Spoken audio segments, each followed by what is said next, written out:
Monday through Friday, from April 2nd to June 29th. Kinwin is the Good Times Lottery. Kinwin means good times for you and better times for the physically disabled of British Columbia. Today's winner, Lyle McDowell in Vancouver.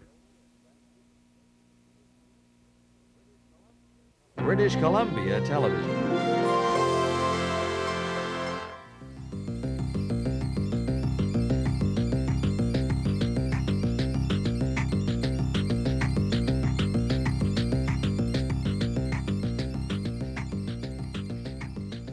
Good morning. Next Wednesday night, the political career of a distinguished Canadian will come to an end. Robert Stanfield, the man who became the leader of the Conservative Party in 1967 and stepped down in February 1976 to be replaced by one Joe Clark. Prior to that, too, Bob Stanfield, had been the leader of the Conservatives in Nova Scotia for nigh on 20 years. A long time indeed. But he's still campaigning until next Wednesday. And guess who he's campaigning for? He's campaigning for Joe Clark, and this is a scene in June 1974, before that election, when Webster and Mr. Stanfield were talking about his famous wage and price control policy for that election. The unions, for example, can be persuaded that they can't protect these people who are outside their own ranks. And I think they'll cooperate with the government. I believe I can persuade them to cooperate with the government for a reasonable period of time. I'm only talking about a period of a year and a half to 2 years, a freeze for 90 days followed by more flexible controls. Freeze for 90 days followed by flexible controls, which would rely, it would seem, on voluntary guidelines. No, not voluntary, oh no. Nothing voluntary about it. No, sir, this has to be the real thing. Later, Mr. Stanfield was to say when the Liberals brought in controls that he had been played for a sucker. Mr. Stanfield's with me this morning, and also with me is a British politician who is Lord Redmayne. Happens to be Vice Chairman of Harrods, but he was one of Harold Macmillan's boys in the House of Commons. Now I want to know what he really thinks about Maggie Thatcher. He's on the program too this morning, but first, Bob Stanfield. After this break.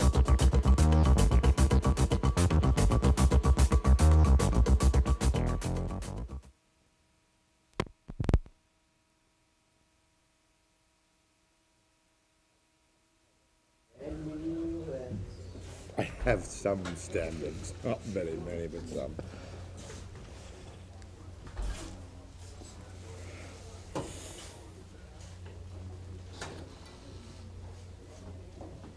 You're a little quiet in here this morning. Yeah. Maybe because we've got a lordship and a former premier and leader of the Conservative Party. Don't need all this bloody formality.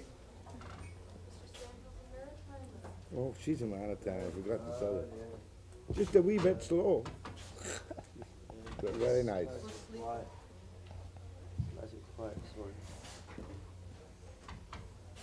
Large number of maritimes right here now. Oh, yeah. Can't really blame them, can you? They're all over the place. How toughly, Mr. Stanfield, are you campaigning for Clark? Are you doing your duty, or are you in this fight until you quit politics on Tuesday next week? Well, I think I've been working just about as hard as I did when I was leader. Of course, I'm not under any strain. I have no responsibility. It's much more pleasant campaign in that sense. And I'm in it because I admire Joe Clark enormously, and I respect him. And I want to tell the people in the Conservative Party and people across the country why I think that Joe Clark would make a good Prime Minister. Tell me why you think, because after all, on the inquest and the Great Debate, and with Trudeau now using a scalpel on him on every occasion, carving at him with a meat cleaver, especially on the Davis bit and the Petrocan issues which came up in the Great Debate, why would you tell the Clark supporters and others that he'd make a better Prime Minister than Trudeau? Well, first of all, as far as the debate's concerned, Jack, I thought Joe Clark did very well in the debate.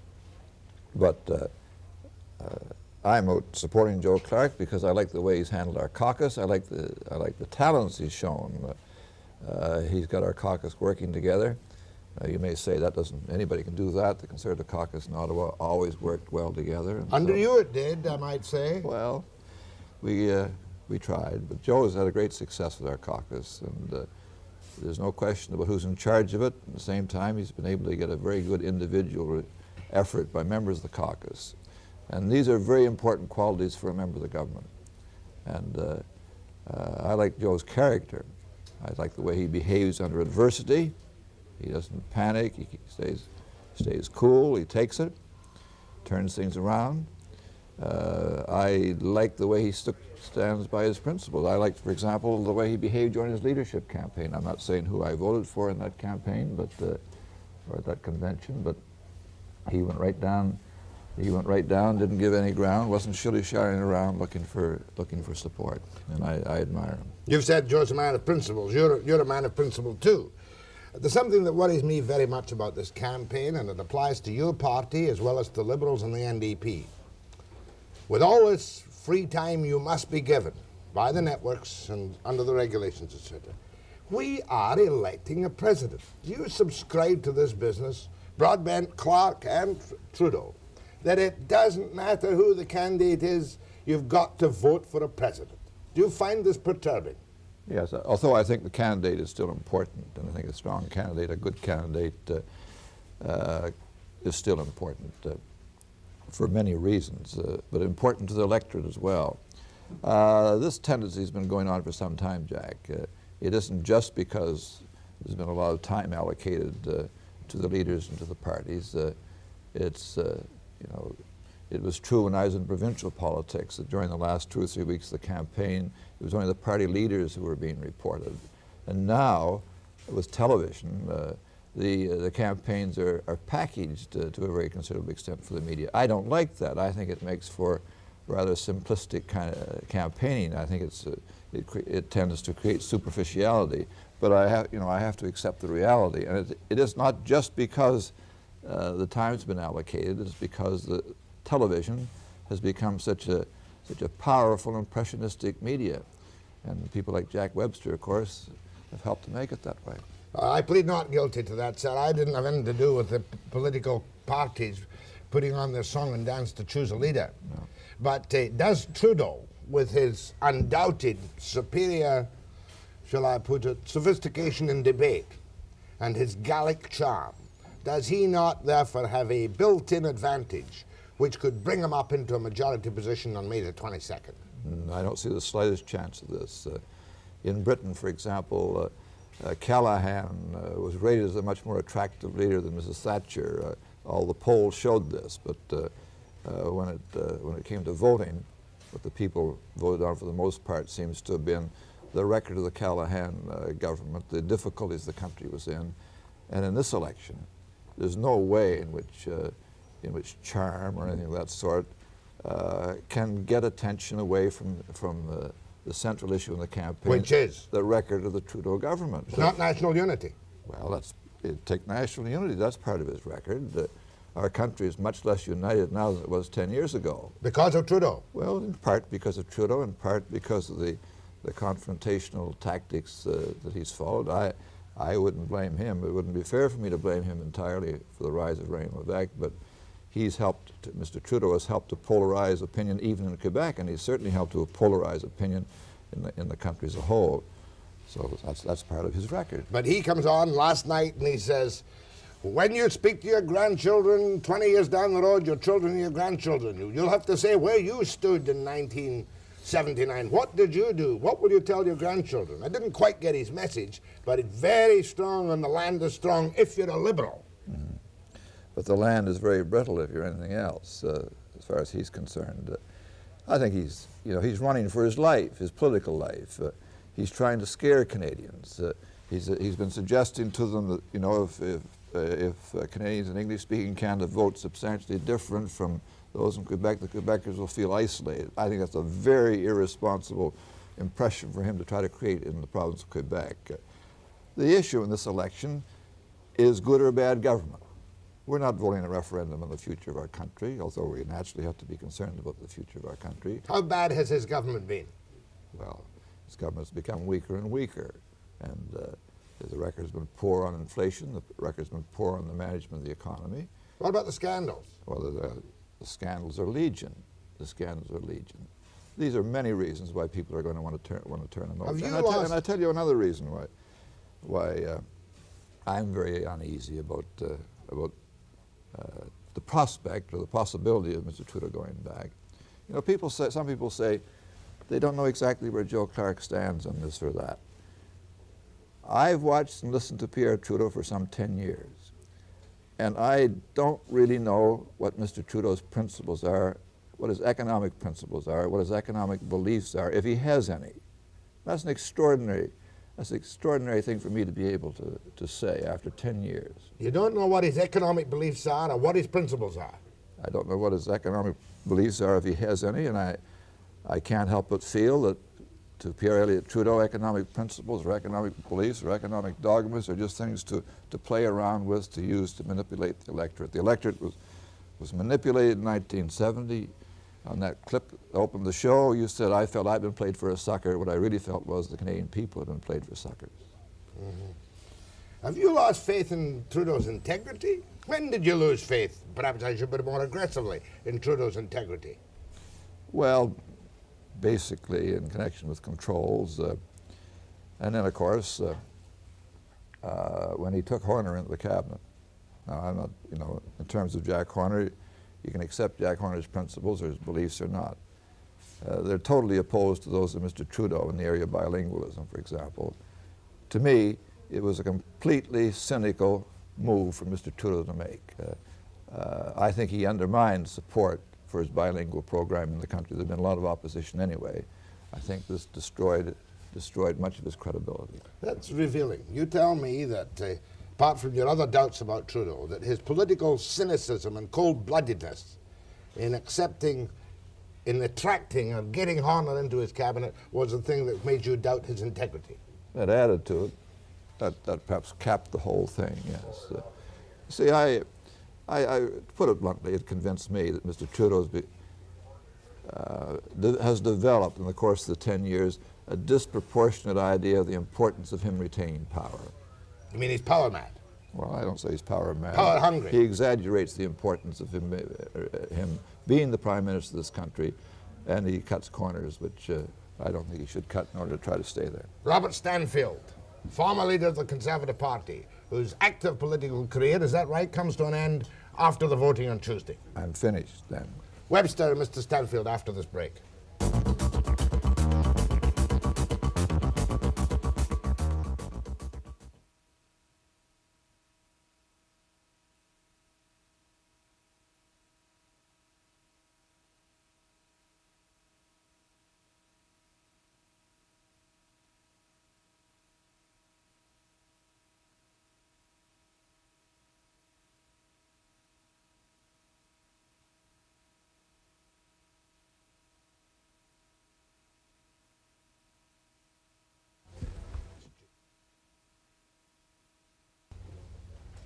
You wouldn't give me a prediction, Mr. Stanfield, would you, about the election? I mean, the numbers game? No, I won't give you the prediction on numbers, but I assert without any doubt at all in my own mind that Joe Clark and the Conservatives are going to win this election. It's just a question as to whether they have a majority or not. All right, let's talk about that, if they have a majority or not. During his musings, as he called them, Mr. Trudeau made a statement which was his biggest gaffe of the campaign and has since withdrawn it, I understand, although it doesn't seem to have been stressed very much by the Eastern media mafia. What will the situation be? Put yourself in the place of a Prime Minister, please, who has not a majority, but has the largest number of seats in the House, with potential support from a minority. No, not the largest number, the second largest number of seats in the House. Can that party stay in power administratively until they call a sitting of Parliament, say in October? Well, constitutionally, in a sense, he can. This was, of course, there was a great fight about this back between Lord Byng and Mr. King in 1925, this kind of thing. My own view about Mr. Trudeau and what Mr. Trudeau's intentions would be this. I've said a number of times that I thought that to get Mr. Trudeau out of there, we'd have to have virtually a majority against him. I wasn't surprised by what he said. I think he was honestly speaking his mind, and I don't care how many times he tries to withdraw that, it'd be very difficult for Pierre Elliott Trudeau to convince me that that would not be his intention to retain power unless he's badly beaten. Now, it'd be very difficult for him to stay on, even if Joe Clark were short of a majority but had a very substantial margin, very substantial lead over Mr. Trudeau. But Mr. Trudeau is, people used to say that he didn't give a damn about power. When, you know, back in 68 and 69, they said one of these days Pierre Trudeau was going to get mad, fed up, and whip out the office and bang the door. That's what I used to say myself. Well, I was wrong. You were wrong. Mr. Trudeau likes power. He thinks it's important that he be prime minister. Now, he may have the best motives in the world. He may think it's vitally important for him to remain prime minister of this country, but it's going to take a good whammy to dislodge him. What you're telling me is, speaking hypothetically, that while you're confident of a Tory victory, not necessarily a majority, but the largest number, is that right? That's right. You won't go for a majority overall. Well, I think it's very probable. Probable, but it might not be. Might not be. But that if Trudeau is not beaten by a majority of votes from one party, he will sit in administrative power until he calls a parliament and is not defeated. Well, I would expect to see some wheeling and dealing in that situation that made the wheeling and dealing in 72 and 73 look like nothing in comparison. So a vote for Joe Broadbent is a vote for Ed Broadbent, please forgive me, is a vote for the Liberals, perhaps? Oh, sure. It may very well be. It may very well be. I think it's important for Joe Clark to have a majority for that reason, to terminate Mr. Trudeau's tenure as Prime Minister, but I think it's also important that we have a majority government this time. You know, there's some tough decisions to be taken. Whoever is the Prime Minister of this country after this election has to be courageous and has to move on things. And the problems in a democracy always are to get the hard decisions taken. You know, there's a tendency to waffle, to postpone. And I want to see Joe Clark get a very clear mandate. The trouble is, though, that listen closely as one does to Trudeau on national unity, to Clark on dealing with sovereignty association, whatnot. I can't see what anybody can do except talk after the referendum. Am I right or am I not right? Well, as far as sovereignty association is concerned, Jack, I don't think it's any favor to the Quebecers or anybody else to pretend that there's anything to talk about. You know, sovereignty association, as I understand it, involves a common tariff, certain common economic institutions in which a separate Quebec, a sovereign Quebec rather, would have as much say as all the rest of Canada put together. That would mean that a sovereign Quebec would have a veto on what Canada's tariff policy is, would have a veto on what our monetary policy is. It would be madness for the rest of Canada to agree to that. That's out. So why, you're not doing the Quebecers any favor to pretend that we're prepared to talk about that. Can a Conservative, though, faced with a block of Liberal seats in Quebec, which is a surety, can he deal with strength from Ottawa in the same way that Pierre, fluently bilingual, can? That must be a major concern in many people's sincerely in their minds. Well, yes, I think he can, and I think a new government with a new approach can get off with a fresh start. I would worry about this if I felt that Joe Clark had a narrow or restricted attitude towards the people of Quebec and their legitimate aspirations. But I think Joe's attitudes towards the Quebecers are much the same as my own were and are. And if he finds himself, I hope he gets good support from Quebec, but if he finds himself with restricted support from the province of Quebec, he's going to have to move quickly to make it clear to the people of Quebec that they're not being left out. He's going to have to move as quickly as he can to bring respected Quebecers into his government. But you see what Trudeau did. Trudeau filled the Senate seats. Well, I wasn't thinking just the Senate. I think it might be quite possible to persuade some other members of Parliament for Quebec that they could serve their country well in some other role and open up some seats. Open up seats in Quebec. Well, I was confronted with this kind of a prospect back in '72 when for a day or two it looked as if I might possibly be called upon to be Prime Minister. And I think at that time we had 2 members from the province of Quebec. It will call for decisive action on the part of Mr. Clark, and I think he will use that opportunity both to make Quebec feel a part of the government and very much in the picture, and I think he will also use it to sink deep roots for the Conservative Party in Quebec after all these years. Now, another esoteric subject that comes up from the point of view of the man in the pub or the man in the street or the woman at home, not many women at home nowadays, but you know what I mean, is this blinking patriation. Now, for years we've all been brainwashed to watch politics, that the Constitution cannot be brought back from, and the British don't want the dashed thing, as I gather it, from Westminster, unless there is agreement among the provinces. Pierre is now stomping the country saying, he said last night, he changed it slightly last night. He said, I shall try once more to get agreement, and if I don't, I'll bring it back unilaterally. Is that not a reasonable attitude? In fairness to him, he said in Toronto that he'd try once again. Oh, he did? Yeah, and then he'd have a referendum.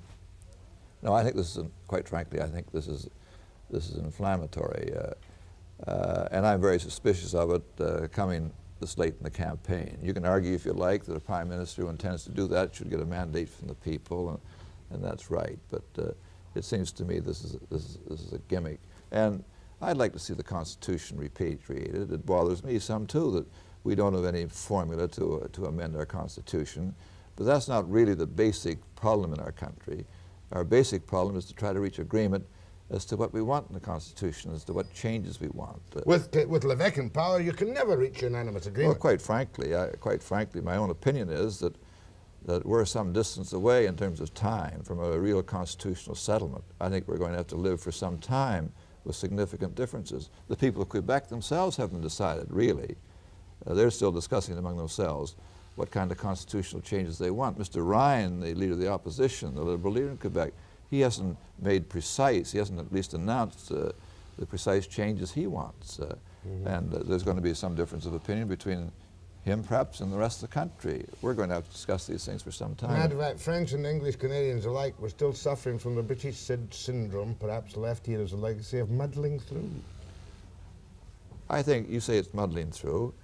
I think that compromise has been, in the past at least, somewhat of a Canadian politicians have been somewhat I accept the rebuke. Of a genius in terms of compromise, and there's nothing unmanly about talking things over and compromising, and so far we've been able to do that in this country.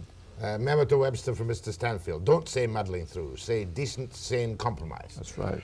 I'd like to take a couple of phone calls this morning, just for old time's sake. This will be the last time you'll be on my program as an active politician. Be a historic moment.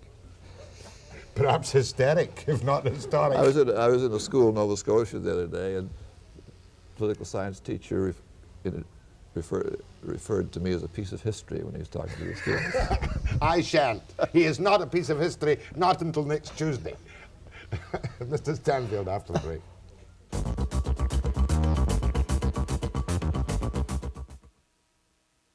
Just give it.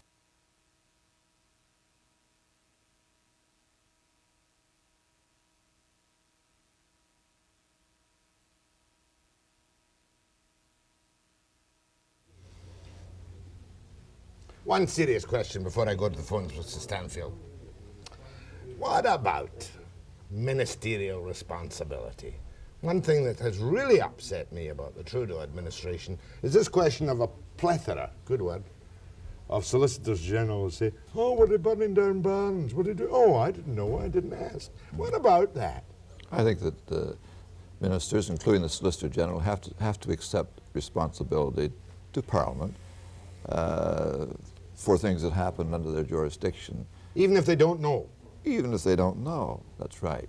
And they have to accept that. And, you know, it's been very difficult for me to accept the stance that Mr. Trudeau and his ministers have taken with regard to controversies relating to the amount of police and that sort of thing. They've been very lucky. Nobody wants to knock the Mounties, haven't they?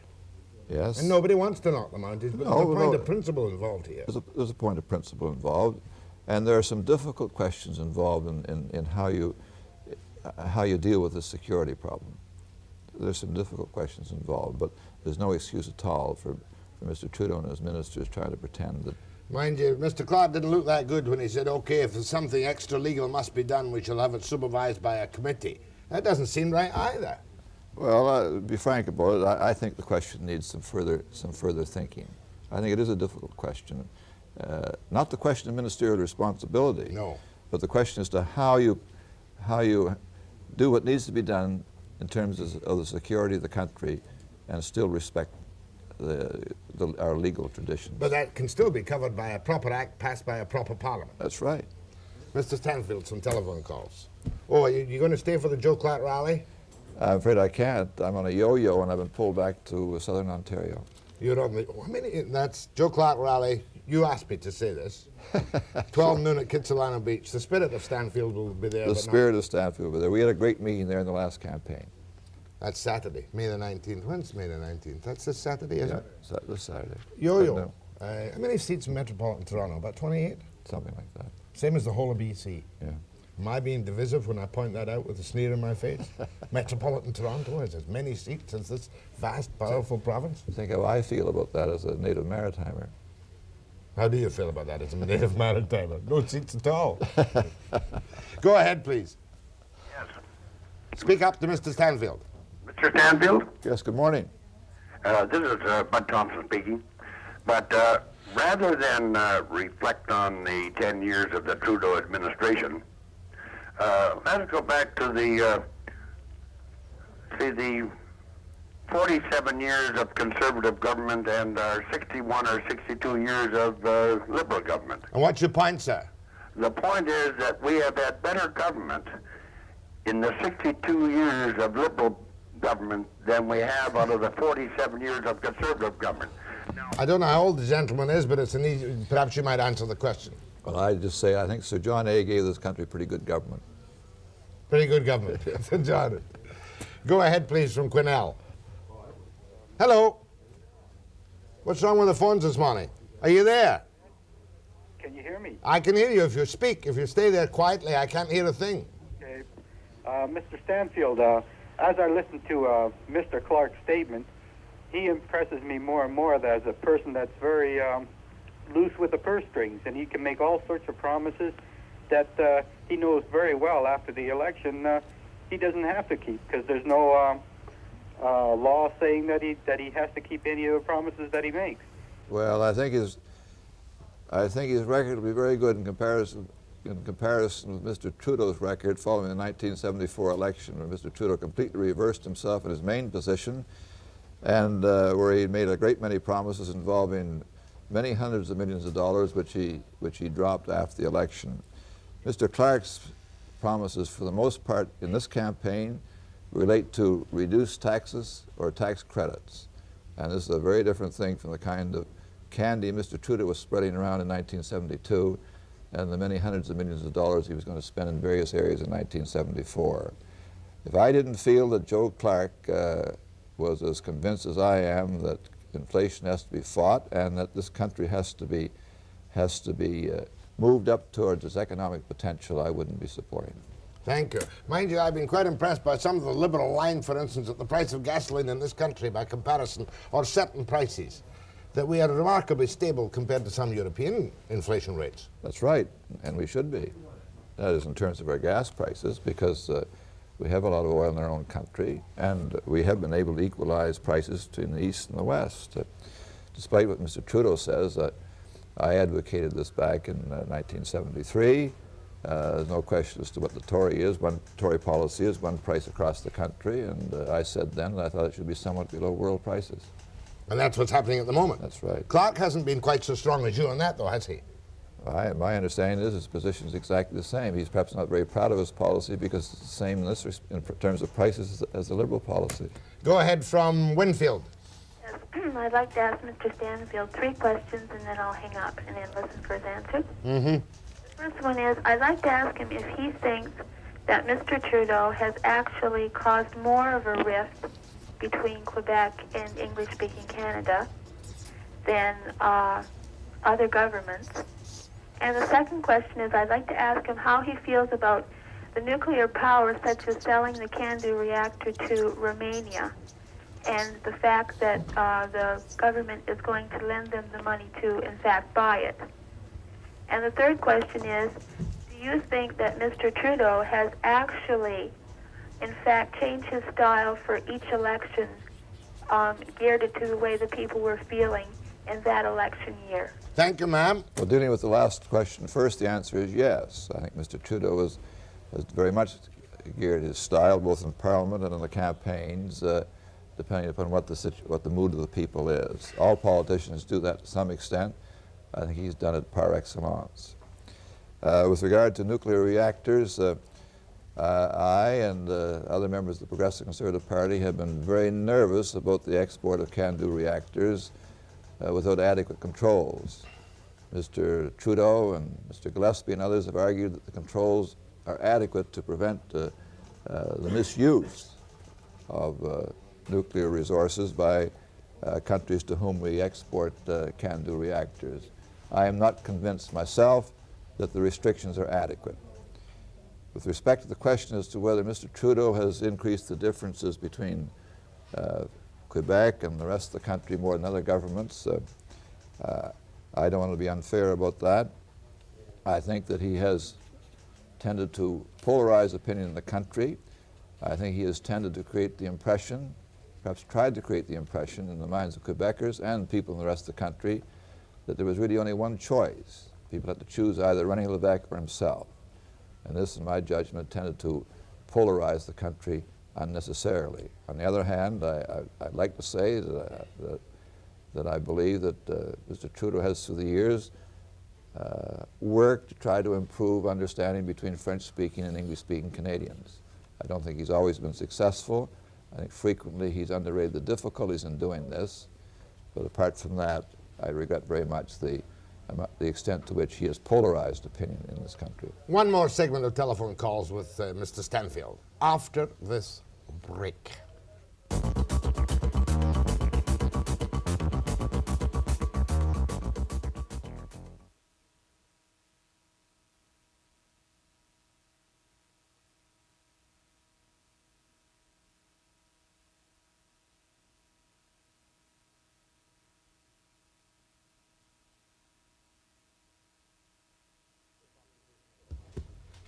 What will be your serious occupation in retirement? Doing nothing. Absolutely nothing. Oh, well, there's lots of things I want to do, but I don't want any regular employment. With panache and aplomb. Oh, at least. At least with panache and aplomb. I learned that one from, I think it was Broadbent that used it in the campaign. Where am I going to? Go ahead, please. Mr. Stanfield. Yes. I wish you well in your retirement. Thank you very much indeed. You say Mr. Clark is a man of principle and decisiveness. Yes, carry on. Why has he changed his mind so often in all of his stands? Well, he hasn't changed his mind so often. Quebec, he was going to deal with sovereignty initially. Now he says he won't. He said Premier Davis... No, I don't think you're quoting him very accurately. Mr. Clark has made it pretty clear that there's nothing to discuss really as far as Quebec is concerned with respect to sovereignty association. I want to say this, however, that I would look pretty suspiciously on a politician who never changed his mind at all. For example, Mr. Clark, during his leadership campaign, took a certain position with regard, I think it was to Medicare, and he said 2 or 3 months ago that he was wrong back in 1976 when he took that position. And I expect a politician of principle and courage to do that. And I don't expect Mr. Clark or anybody else to adhere, and I hope they won't adhere stubbornly to a position just because they've taken it, if they've since decided they were wrong. Did Mr. Trudeau ever change his mind on anything that comes to mind quickly? Oh, well, let's talk about controls, for example. Don't bother. I was on. Yeah. What's your next? You better carry on with your next complaint about Joe. Okay, what happens if Joe is elected, Mr. Clark, and the premiers of the Conservative provinces gang up on him, and they want something that isn't good for the rest of Canada? Which side will Mr. Clark go on? He'll go on the side of Canada, of course. So he'll go against the Conservative premiers? Why not? Just as easy for him to go against Conservative premiers as to go against any other kind of premier. Go ahead, please. Yes, Mr. Stanfield, does your party have any plans for election reform? Well, yes, I believe so. There have been, I must admit, some significant reforms in the last few years, broadening the base of funding of parties, for example. I think these have been improvements, and I expect this will continue.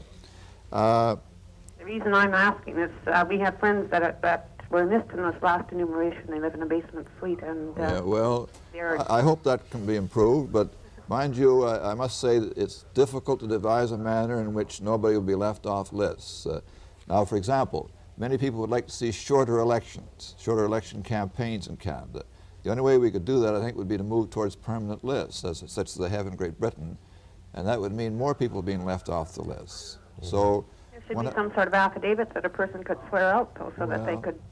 Well, these are things, madam, I agree they should be considered, but They hardly vote yes or no for or against the party at this stage in the campaign. No, that's right. Go ahead from Armstrong, BC. Oh, Mr. Stanfield. Good morning. Two questions I'd like to ask you is why was the conflict between the federal conservatives and the provincial conservatives in the last election we've had just last week? Why was it? Yes. Well, I don't know to what extent there was any conflict.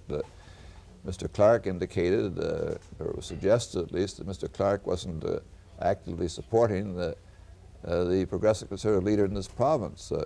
When I was the Progressive Conservative leader in Nova Scotia, I did not expect my national Progressive Conservative leader to come in and campaign provincially. In fact, it would have done me a great deal of damage if he had. But on that, on that particular point, though, people in British Columbia, as you know, are politically schizophrenic. Mm. And you would accept that as normal. Oh, for British Columbia. I don't want to make any comment about that, but I realize that a good many people who vote social credit provincially tend to vote conservative nationally. Mm-hmm. Go ahead, please. Good morning, Mr. Stanfield. Good morning. What is your feeling on the conservative policy on index pensions as government pensions? Do you have one? Yes, I have one. I believe myself that I'd put it this way in terms of principle.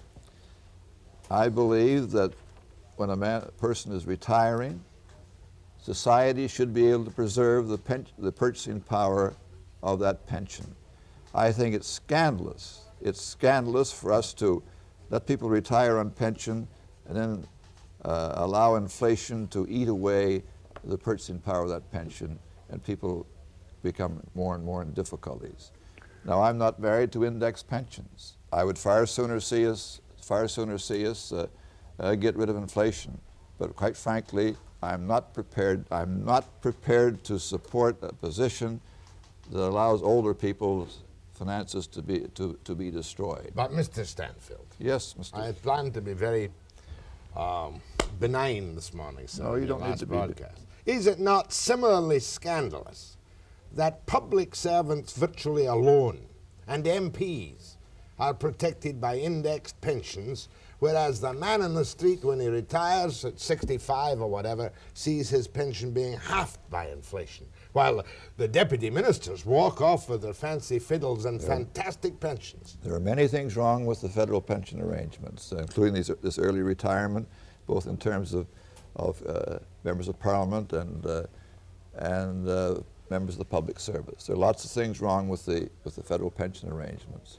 But I repeat, and I say this with all the emphasis I can command, that if we cannot maintain the purchasing power of people who retire in this country, then we hardly deserve to consider ourselves civilized people.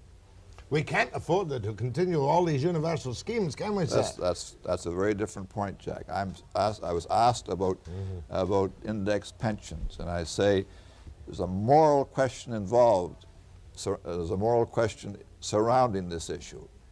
And I hated inflation. I fought against inflation in 72 and 74, primarily because of what it was doing to older people. And I say again, if we cannot maintain the purchasing power of the people who retire in this country, we hardly deserve to consider ourselves civilized.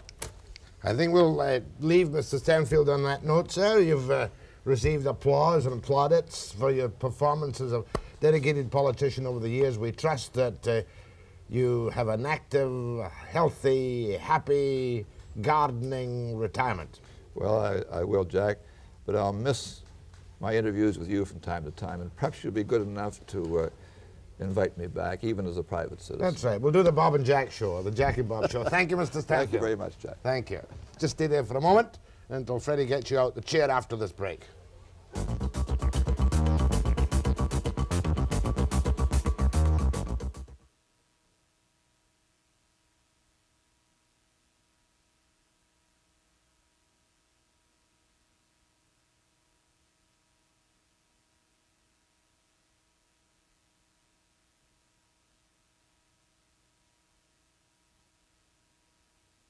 This time he would have walked.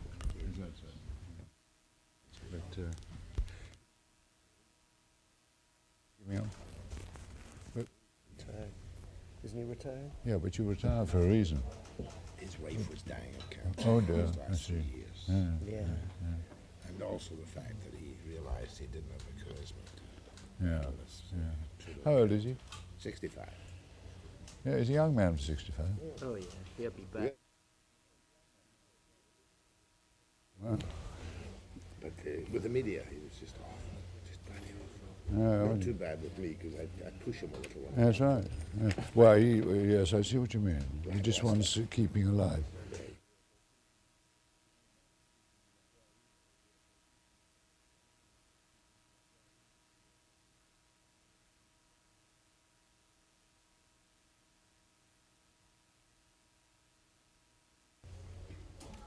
Watched the Queen open Parliament yesterday. Watched Maggie Thatcher standing on the floor of Parliament while her speech from the throne was read.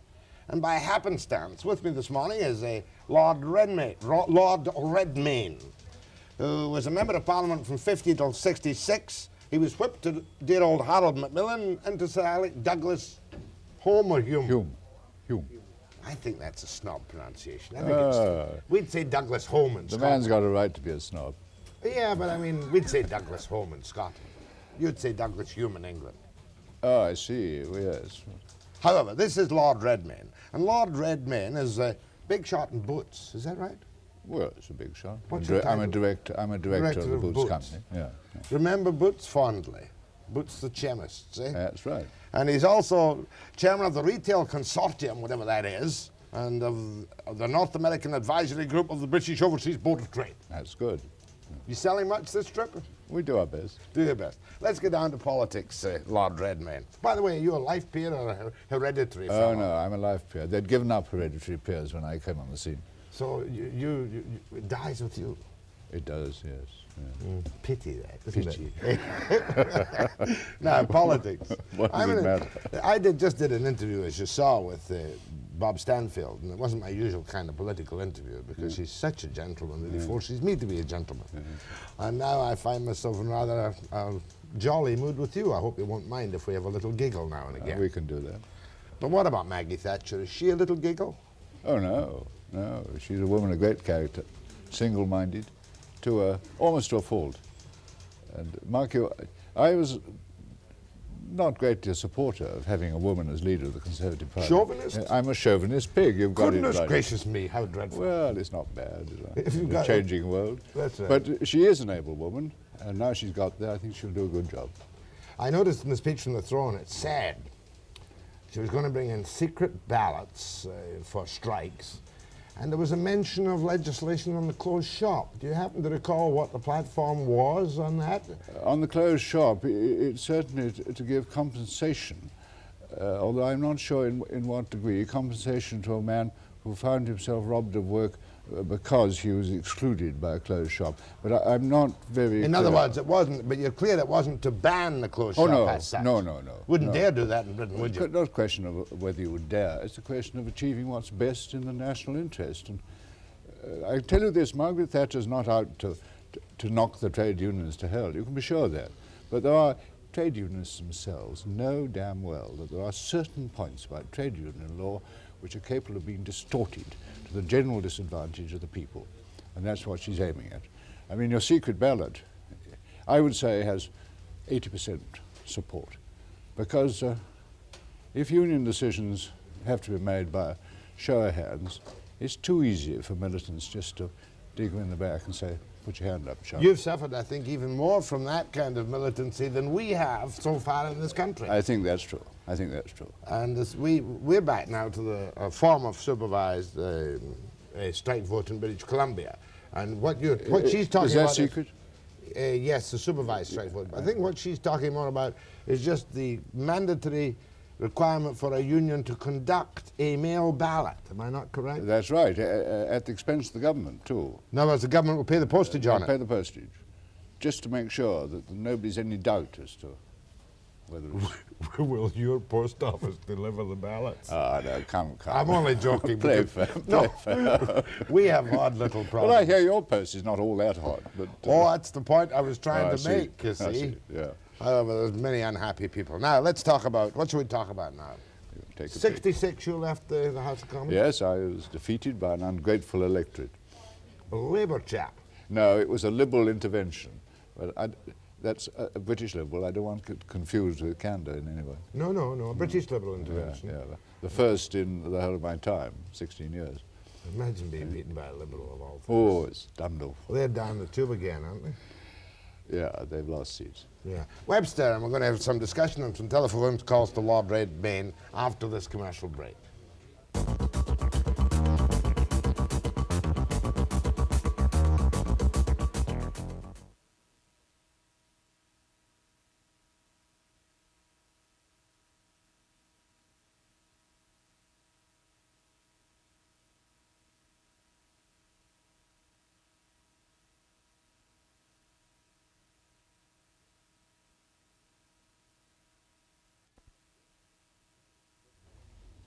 Quite funny, though, the Britain going conservative. Will it make a difference to the country, you know, because North Americans and North American news agencies tend very much, with the Irish troubles and the economic troubles in Britain, to continue to look down their nose. How do you feel about the British prognosis for the near future?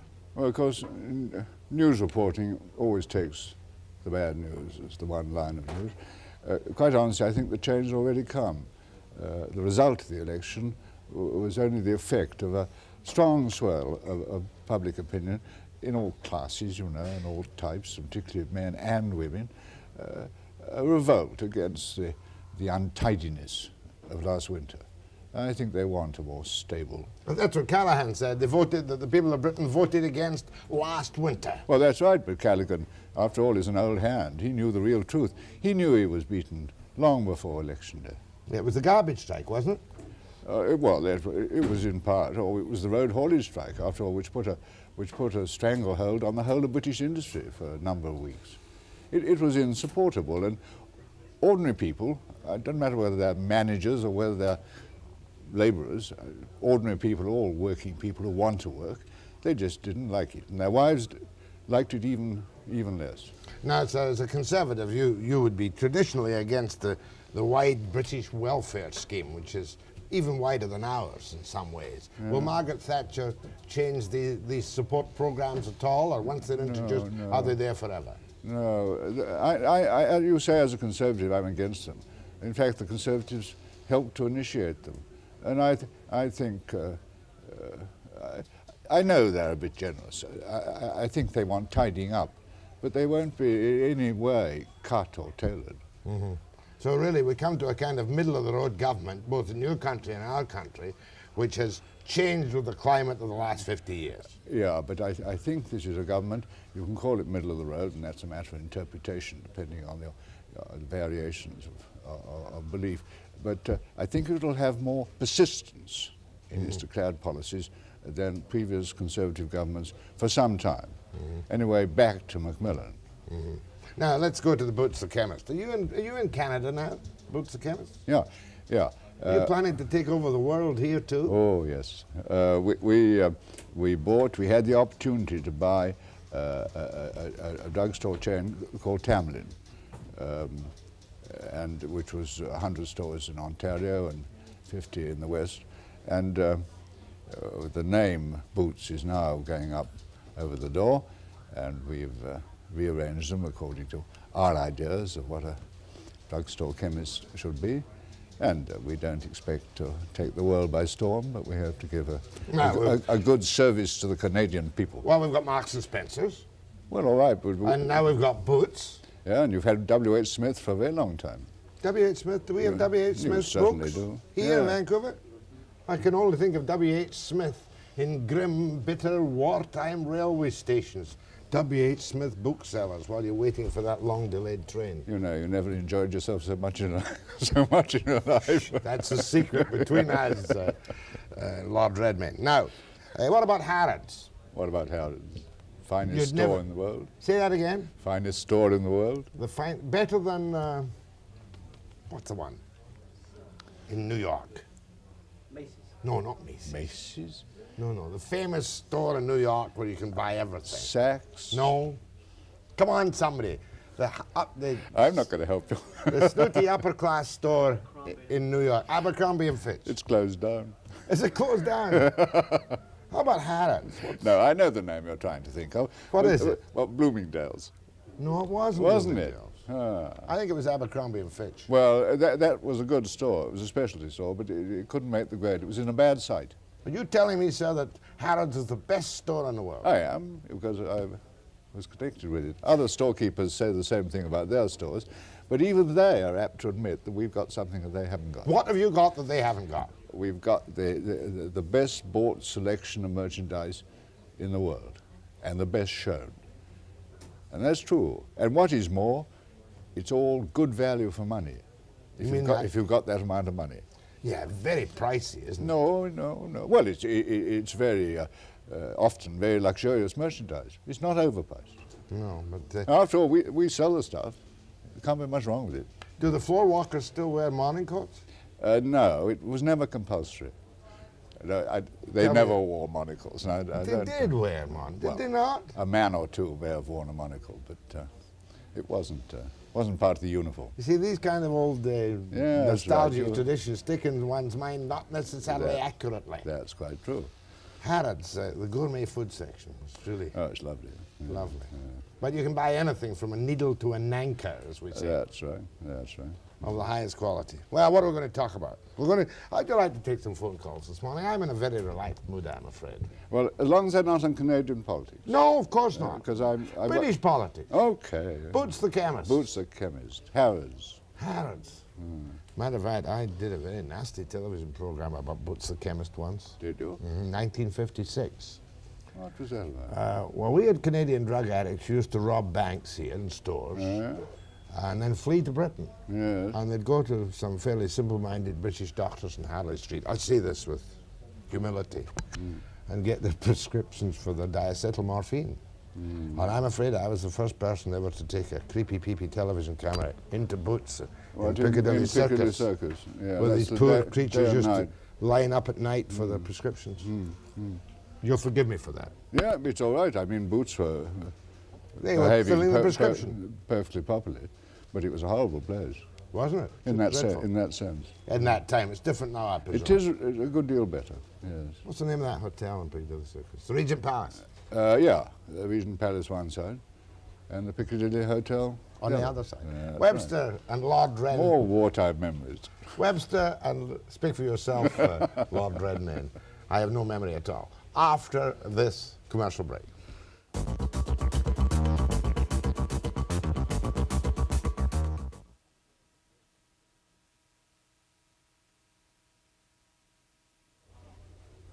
Ever done one of these television talk show things before?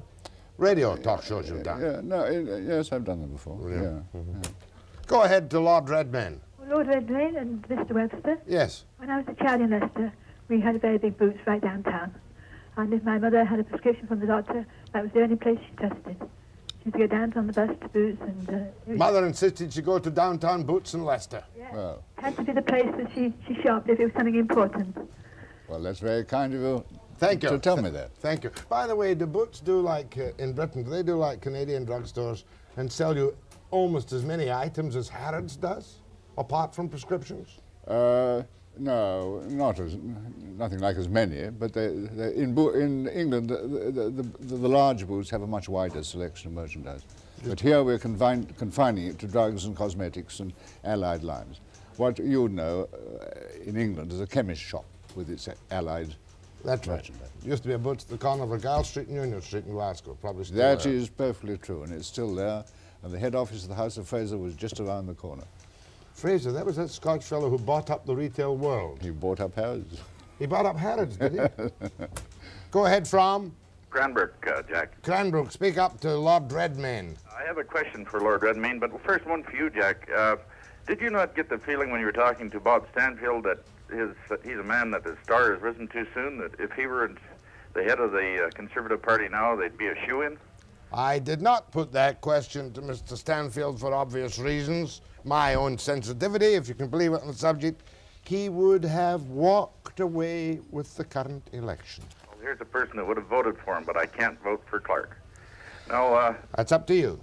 Lord Redmayne, do you get the feeling that Britain right now, that the attitude might be there that it's time for the unions to sit down and have a dialogue with management that we might get cooperation like they have in some of the Scandinavian countries, you know, with workers sitting as directors in the board of companies, and to really get down and work together, that maybe they had to change the government in order to do that?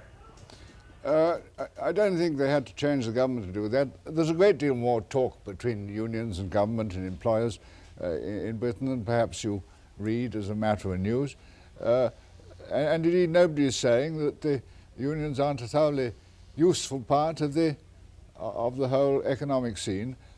The only trouble is that there have been certain loopholes in union law which have made it easy to abuse union power, and it's those things which need amendment. I believe it's going to be done with very much goodwill between trade unions and government and employers, and indeed that's the way we'd all wish it, and so would the unions. Well, I certainly hope so, because generally if it were successful in Great Britain, then there might be hope for Canada, and especially since so many of our unions they're pommies anyways, like Kinnaird and... Oh, Kinnaird is not a commie. Don't give me that. Excuse me for butting in. Kinnaird is not a commie. I didn't say commie, I said pommy. Oh, you said pommy. That's worse. That's a bigger insult. Pommy's an Australian. God, is an Australian's name for an Englishman. That's right, it Is did. it? Of course it did. Of course it did. But leave me out of Canadian politics. Am I wrong? Did I get a definition wrong? A pommy is an Australian's name for an Englishman. Yeah, that's right. It's a slang nickname. But he's not a pommy, he's Scotch. Well, to us uneducated Canadians, that's just the same thing. You certainly are. That's the way it goes. I've cut him off instantly. I retain the right of censorship. So there are some other arrogant people in this country, including myself. Pommy, indeed. If he called me a pommy, I'd sue him. Go ahead, please. Hello. Lord Redmayne, it's beautiful to have a man of your stature with us. I would like to ask you about the Western economies. Hello? Yes. Go on. Particularly Britain and Canada. Now, I don't know whether you know where South Granville is, but a lot of those stores are going out of business because people that own them live in other countries, and they're putting up the rents to an it's just out of this world. They don't understand our economy.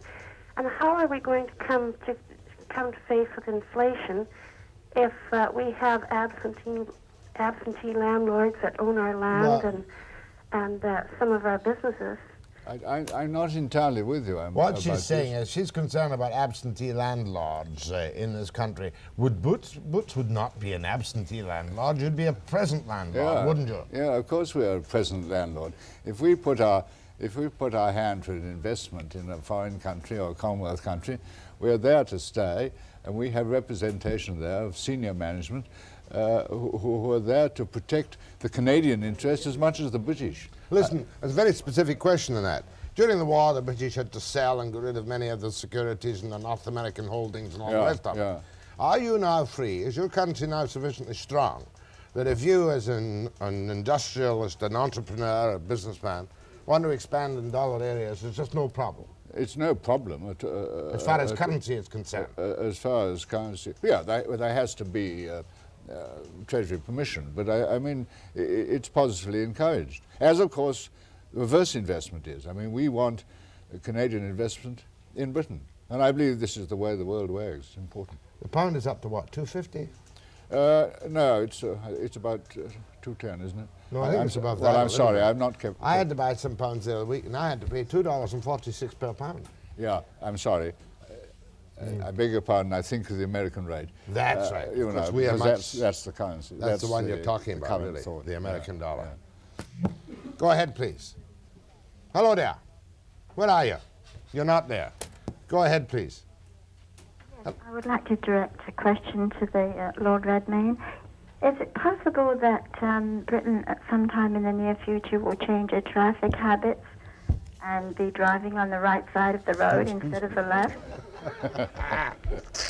I really don't believe it is.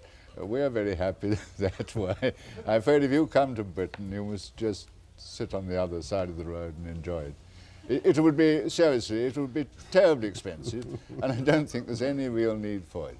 But thank you for your interest. Which side of the road do they drive on in Europe, Lord Redmayne? Mostly on the right, of course. Mostly on the right. The British just will not change, will they? Well, we started driving first. I see. And the hell with that Channel Tunnel, really. Oh, no, I would like the Channel Tunnel. Like the Channel Tunnel? Yeah, and it's, after all, if you go by ship, you change the side of the road when you get over. So when you go through the tunnel, the law would be that you change at the beginning or the end. It is often no difficulty. You would concede, though, that drivers on the English freeways, M1 and M5, are probably the worst and most dangerous drivers in the world outside of Italy? I would not. I would not. I think they drive fast. They're allowed to drive fast. But wicked. Frighten a poor Canadian driver to death. I won't argue with you. You can't always stick up for your own country. Go ahead, please. Hello. I'm sorry to change the subject, but I understand that the gentleman is going to represent boots in Canada. You have some shops in this country already, do you? Yes, that's right. Going to have a boots store in Vancouver. Yeah, we've got some already. You have some already? Yeah. I am a diabetic, and for many years I have sent back to Nottingham and bought my diabetic supplies and had them shipped here. Will they be permitted to sell Boots diabetic supplies in Vancouver, Canada? Look, I'm not dead sure. I'm not a technical man. Well, will they do their best? Just a moment, love, just a moment. But if you listen, the chief executive of the Western Canada operation is sitting here in the studio. He, I can see already, is taking a careful note of the point, and you can be assured that if it's possible to get your drugs over here, it'll be done. We'll do better than that. We'll take the lady's telephone number, and perhaps someone from your Western organization can give her a call. Thank you very much. Will you give your number to Linda, please? Yes, thank you. Woman, just hold on there. Thank you very much. Thank you. Good, thank you. See? Jolly good. We're in the retail pharmacy business now. Why not? You could do worse. Go ahead, please.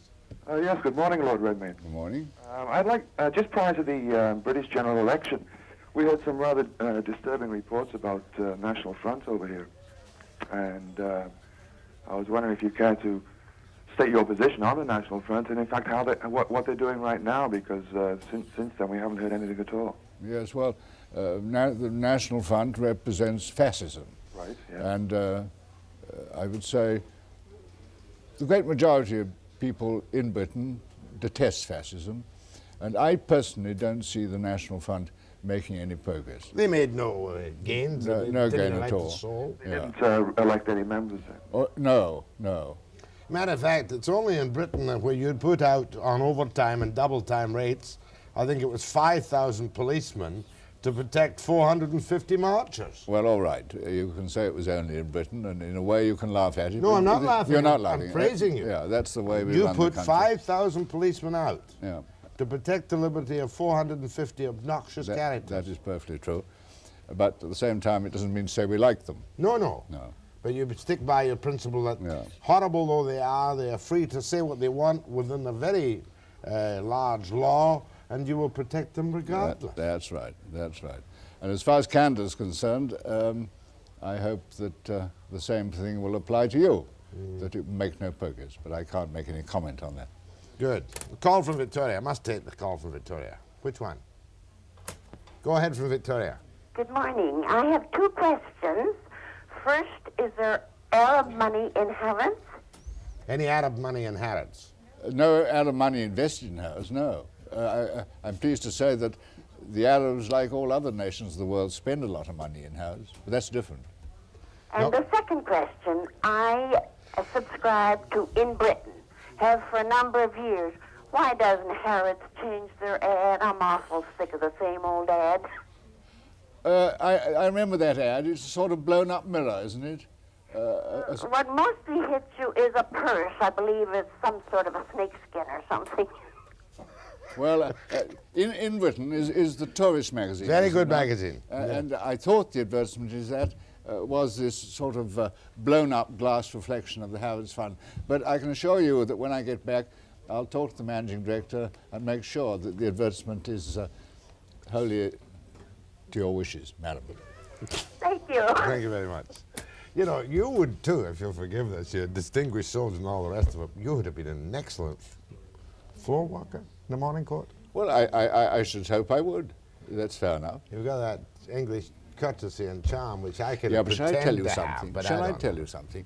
All my way across Canada, I've found nothing but courtesy and charm from all the people I've met in all these shops I've been looking at. The manners of the young Canadian, male and female, are absolutely top class. Matter of fact, if we can take a little self-applause, I think they're better than in Britain. Oh, I wasn't going to go so In the stores, in the no, shops. I'll give you that. Yeah. Now, this doesn't apply. No, I mustn't say that. Oh, you mustn't say that. Yeah. But even the United States, they're even better, I think. They're No, more I think smiley. I think they're even worse. They're worse? That was what I was going to say. Oh, you've been terribly British, haven't you? Anyway, I would say that in the morning coat, you'd just be perfect there in Harrods. Well, I have one, but Panache. I'm getting a bit fat for it. No, you let it out of the bag. Now, what else? What do you say we take a few more calls before I let you go? I don't mind. You quite enjoying yourself? Oh, I don't mind. Webster and Lord Redmayne. By the way, my brother got the OBE in the New Year's Honours List. Well, this last New Year. Last New Year. Well, Unbelievable. Can't imagine why. Well, I'm thoroughly jealous. He'll know why. Is he allowed to use it in this country? Oh, he lives in London. Oh, I see. He's a kind of a phony Englishman. What are you, a kind of phony Canadian? Well, it takes one to know one. I think I am. Webster after the break.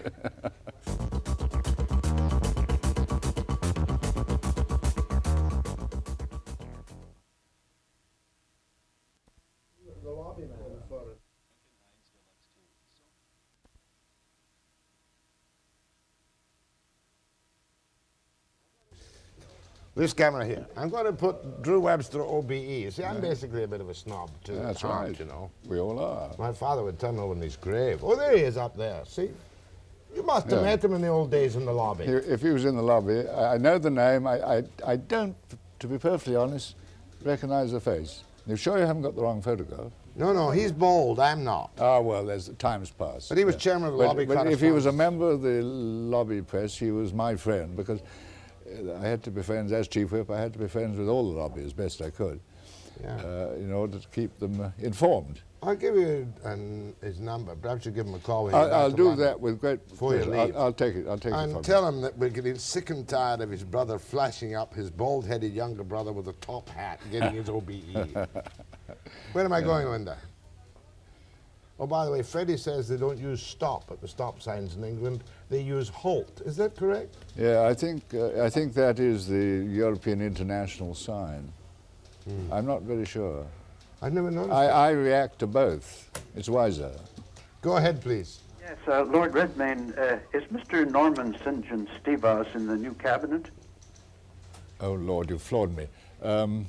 Yes, he is. Of course he is. He's leader of the House of Commons, and in that appointment is probably Lord Privy Seal, which is a Seneca appointment, and he's definitely in the cabinet. He was on Jack's program a number of times, on the radio program. That's right. He was the guy who was deadly against permissive abortion.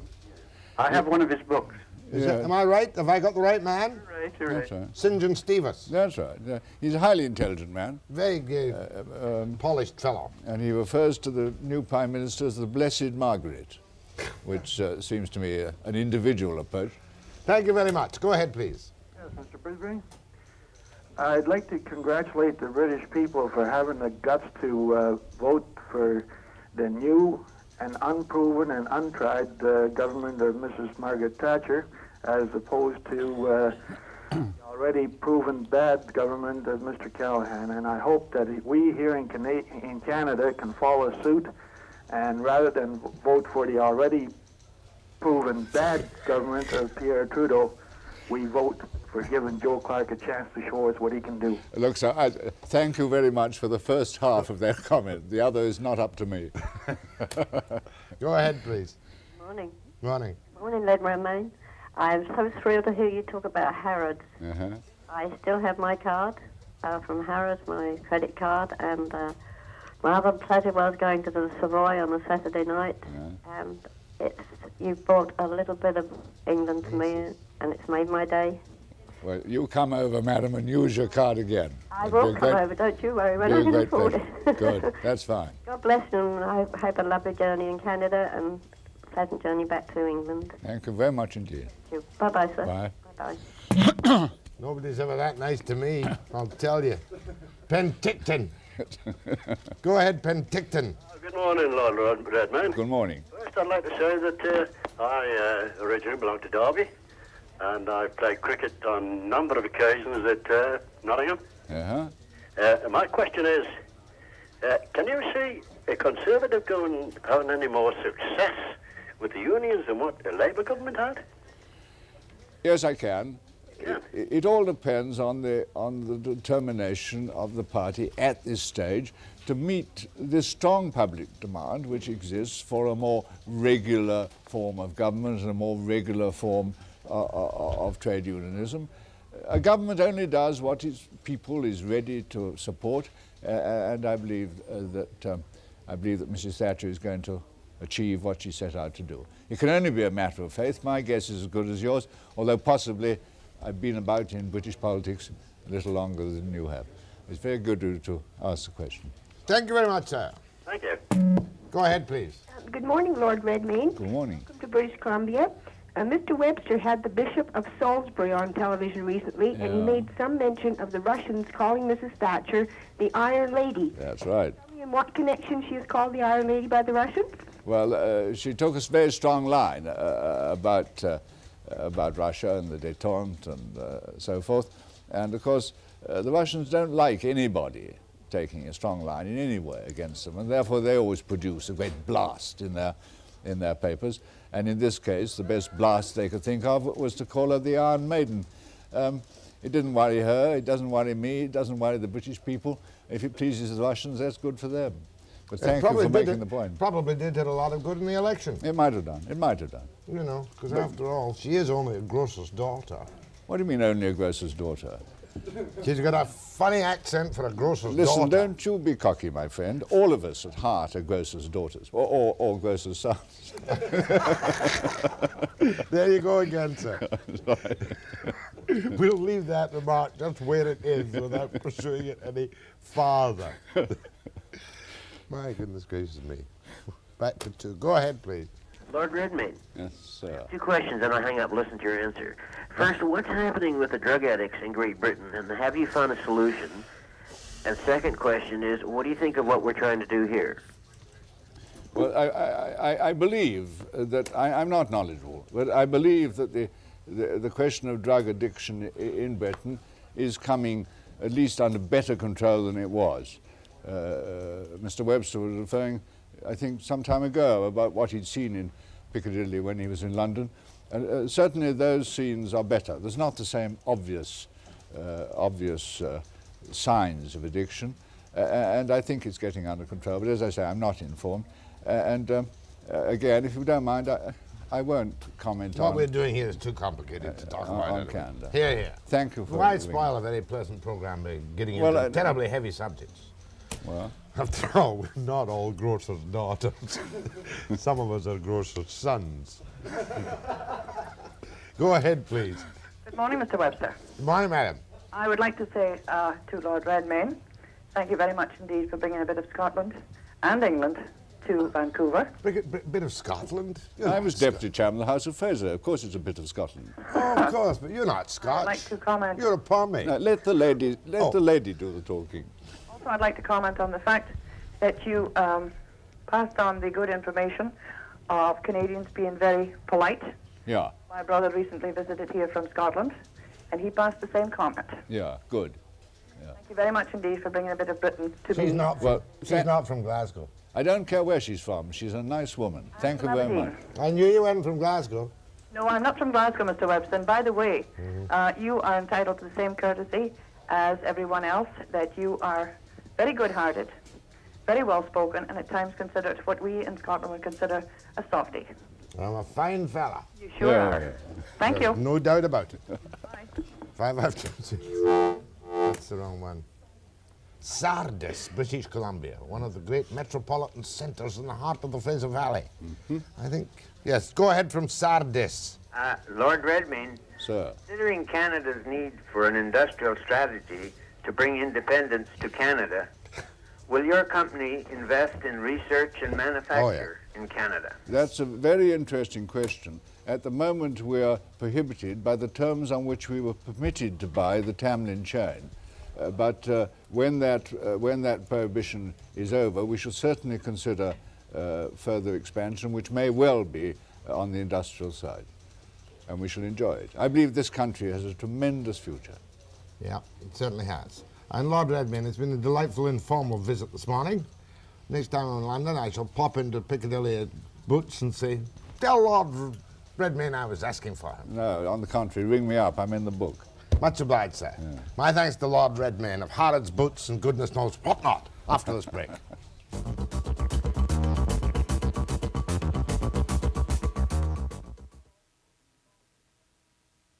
We're not all grocer's daughters.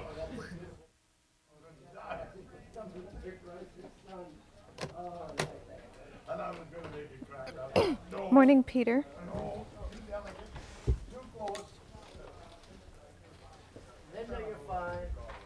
Thanks, Peter. Pardon?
Good fun program this morning. Busy tomorrow, Linda. Very busy. We have Jean-Claude Perrault. We have the Vancouver Quadra federal candidates. And we've got Ted Tilby, the inventor involved in the sugar machine. Story that we've been reporting on in detail. That's right. And I want you to remember one other thing, Linda, from this morning's program. What? Do bear this in mind, and I want everyone to bear this in mind. In the immortal words of Lord Redmayne of Boots and Harrods, we are not all grocers' daughters. Some of us are grocers' sons. Tomorrow, 9 a.m. Precisely.